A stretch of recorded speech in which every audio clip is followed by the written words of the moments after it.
ओम नमः शिवाय।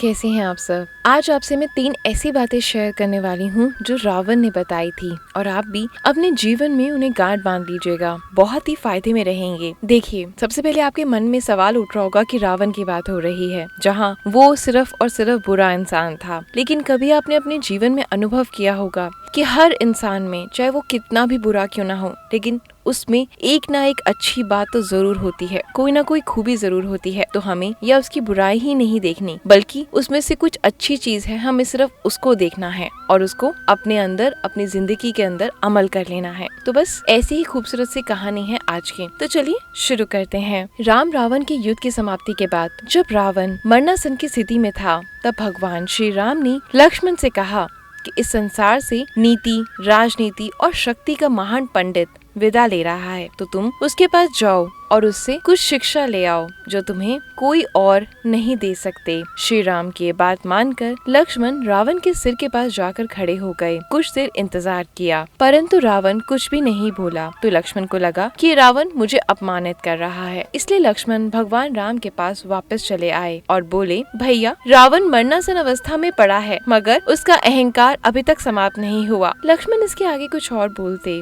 उससे पहले ही श्री राम ने बीच में टोक दिया और कहा, हे अनुज, अहंकार रावण में नहीं, तुम में है, और वो भी युद्ध में विजयी होने के कारण। रावण युद्ध में हार चुका है, अब हमारा वो शत्रु नहीं। तुम उससे ज्ञान लेने गए थे, तुम्हें उसके चरणों के पास याचक की मुद्रा में खड़े होना था, लेकिन तुम तो उसके सिर के पास आदेश की मुद्रा में खड़े थे। शिक्षा पाने के लिए अहंकार नहीं, बल्कि विनम्रता की जरूरत होती है। जब किसी से ज्ञान प्राप्त करना हो तो उसके पैरों की तरफ खड़े होना चाहिए, न कि सिर की ओर। लक्ष्मण को ये बात समझ आ गई और वहाँ से वो तुरंत जाकर रावण के चरणों के पास खड़े हो गए, शिक्षा देने के लिए अनुरोध करने लगे। तब महापंडित रावण ने लक्ष्मण को 3 बातें बताई जो जीवन में सफलता की सबसे बड़ी कुंजी है। पहली बात ये कि रावण ने कहा लक्ष्मण को, शुभ कार्य जितना जल्दी हो सके कर लेना चाहिए और अशुभ कार्य जितना संभव हो टाल देना चाहिए। जैसे मैं भगवान श्री राम को पहचान नहीं सका, उनके शरण में आने में देरी कर दी, जिसके कारण से मेरा ये हाल हुआ। दूसरा, प्रतिद्वंदी और शत्रु को कभी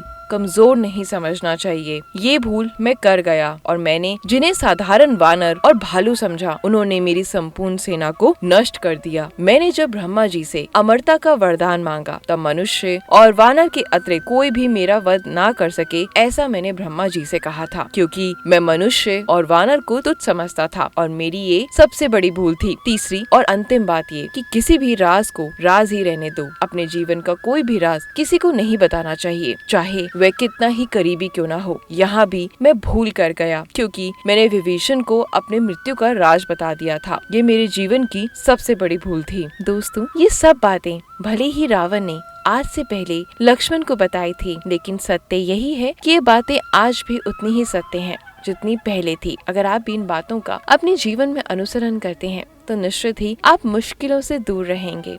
आशा करती हूँ ये वीडियो आपको ज्ञानवर्धक लगी होगी। ऐसी कुछ और अच्छी कहानियाँ देखना चाहते हैं तो मेरे चैनल को सब्सक्राइब करें, वीडियो को लाइक और शेयर करना बिल्कुल भी ना भूलें। धन्यवाद। ओम नमः शिवाय।